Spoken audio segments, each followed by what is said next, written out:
ரஜினிகாந்த் அவர்கள் இனிமேல் நடிக்கவே கூடாது அப்படின்னு டாக்டர்கள் சொல்லியிருக்க விஷயம் தான் இப்போ சோசியல் மீடியாவில் ரொம்பவே ட்ரெண்டிங்காக போய்கிட்டு இருக்கு. மேலும் ரஜினிகாந்த் சார் இந்த ஒரு நிலைமைக்கு வரதுக்கு முக்கிய காரணமே அவர் நடித்தது தான் அப்படின்னு வலைபேச்சு அந்தணன் அவர்களுமே ஒரு சில விஷயங்கள் சொல்லியிருக்காரு. அது என்ன அப்படிங்கிறது தான் இந்த வீடியோவில் நம்ம பார்க்க போகிறோம். சூப்பர் ஸ்டார் ரஜினிகாந்த் அவர்களுக்கு சமீபத்தில் உடல்நலக்குறைவு ஏற்பட்டிருந்துச்சு. அண்ட் இதனால் அவர் ஹாஸ்பிட்டலில் அட்மிட் ஆகியிருந்தார். அண்ட் இந்த ஒரு காரணத்துக்கு முக்கியமான ரீசன் என்ன அப்படின்னா அவர் படத்தில் நடித்தது தான் அப்படிங்கிற மாதிரி வலைபேச்சு அந்தணன் சொல்லியிருக்காரு.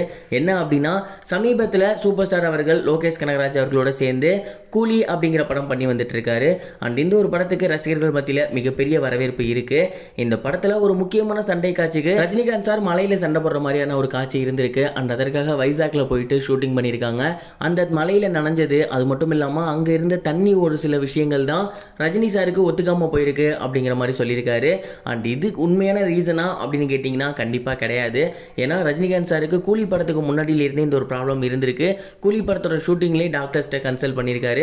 இருந்தாலும் அதுவும் ஒரு ரீசனாக இருக்கலாம் அப்படிங்கிற மாதிரியும் சொல்லி வந்துட்டு இருக்காங்க.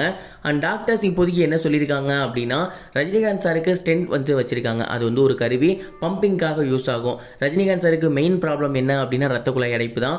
அந்த ஒரு காரணத்தினால இப்போ ஸ்டென்ட் வச்சிருக்காங்க இல்லையா, இந்த கருவி வச்சிருக்காங்க. அதனால இதுக்கப்புறம் வந்து அவர் ரொம்ப ஸ்ட்ரெயின் பண்ணி நடக்கக்கூடாது, ரொம்ப நடக்கக்கூடாது, ரொம்ப வெயிட்லாம் தூக்கக்கூடாது. இந்த மாதிரியான விஷயங்களை ரஜினிகாந்த் சார் பின்பற்றணும் அப்படின்னா கண்டிப்பாக அவர் நடிக்கிறத கொஞ்ச நாள் ஒத்தி போடணும். இனிமேல் நடிக்கக்கூடாது அப்படிங்கிற மாதிரி சொல்லியிருக்காங்க. ஸோ இப்போதைக்கு ரஜினிகாந்த் சார் நார்மல் வார்டுக்கு இன்னைக்கு ஈவினிங் ஷிஃப்ட் ஆகிடுவார். அதுக்கப்புறம் அவர் என்ன பண்ண போகிறாரு அப்படின்னா கண்டிப்பாக ஒரு 2-3 நாளைக்கு வந்து ஹாஸ்பிட்டலே தான் இருப்பார். ஒரு 2-3 நாள் கழிச்சு டிஸ்சார்ஜ் ஆனதுக்கப்புறம் வீட்டில் போயும் அவர் பெட் ரெஸ்ட் தான் எடுக்கணும். அங்கே போனதுக்கப்புறம் அவர் வந்து சினிமா ஷூட்டிங்லாம் போகக்கூடாது. அப்படி ஒரு வேளை போனார்னா கண்டிப்பாக அவரோட உடல்நிலைக்கு மிகப்பெரிய ஒரு ஆபத்து வரும் அப்படிங்கிற மாதிரி மருத்துவ குழு எச்சரிச்சிருக்காங்களாமா. அண்ட் இந்த ஒரு காரணத்தினால ரஜினிகாந்த் சார் இன்னும் கொஞ்சம் நாளைக்கு நடிக்க மாட்டார். கூலி படத்தோட ஷூட்டிங்குமே கொஞ்சம் தள்ளி போகும் அப்படிங்கிற மாதிரி எதிர்பார்க்கலாம். இது ஒரு புறம் இருக்க ஆர்த்தி ரவி அவர்கள் ரீசெண்டாக அவங்களோட சோசியல் மீடியா பேஜில் ஒரு சில விஷயங்கள் ஷேர் பண்ணியிருக்காங்க. அண்ட் அதில் அவங்க இந்த ஒரு டிவோர்ஸை பற்றி என்ன சொல்லியிருந்தாங்க அப்படின்னா நான் வந்து அமைதியாக இருக்கேன் அப்படிங்கிறதுனால என் மேலே தப்பு அப்படின்னு நியாயம் கிடையாது. நான் என்னோட குடும்பத்துக்காகவும் என்னோட குழந்தைகளுக்காகவும் தான் நான் அமைதியாக இருக்கேன். ஒரு பொய்யை நம்ம வந்து எதுவுமே சொல்லாமல் இருந்தோன்னா அது உண்மைன்னு நம்பப்பட்டுரும். அதனால தான் என் மேலே எந்த தப்பும் இல்லை அப்படிங்கிறத நான் சொல்ல வந்திருக்கேன்னு ஒரு போஸ்டர் போட்டிருந்தாங்க. அண்ட் இந்த ஒரு போஸ்டரை பார்த்துட்டு சைந்தவி அவங்களுக்கு ஆதரவு அளிச்சிருந்தாங்க. அவங்கள கமெண்ட் என்ன பண்ணியிருந்தாங்க அப்படின்னா நீங்கள் தைரியமாக இருங்க அக்கா, உங்களுக்காக நான் இறைவனை வேண்டிக்கிறேன் அப்படிங்கிற மாதிரி போட்டிருந்தாங்க. ஆர்த்தி அவர்களோட பேஜில் சைந்தவி அவர்கள் போட்டிருந்த கமெண்ட் இப்போ சோசியல் மீடியாவில் ரொம்பவே ட்ரெண்டிங்காக போய்கிட்டு இருக்கு. அண்ட் ஏன் அப்படின்னா சைந்தவி அவர்களுக்குமே இதே பிரச்சனை தான் கொஞ்சம் மாதத்துக்கு முன்னாடி வந்துருந்துச்சு.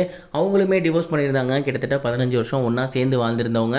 அப்படியாப்பட்ட ஒரு நபர் அந்த வழி அவங்களுக்கு என்னன்னு தெரியும். அதனால தான் இவங்களுக்கு வந்து ஆதரவு கொடுத்துருந்தாங்க. இந்த ஒரு விஷயம் இப்போ சோசியல் மீடியாவில் ரொம்பவே ட்ரெண்டிங்காக போய்கிட்டு இருக்கு.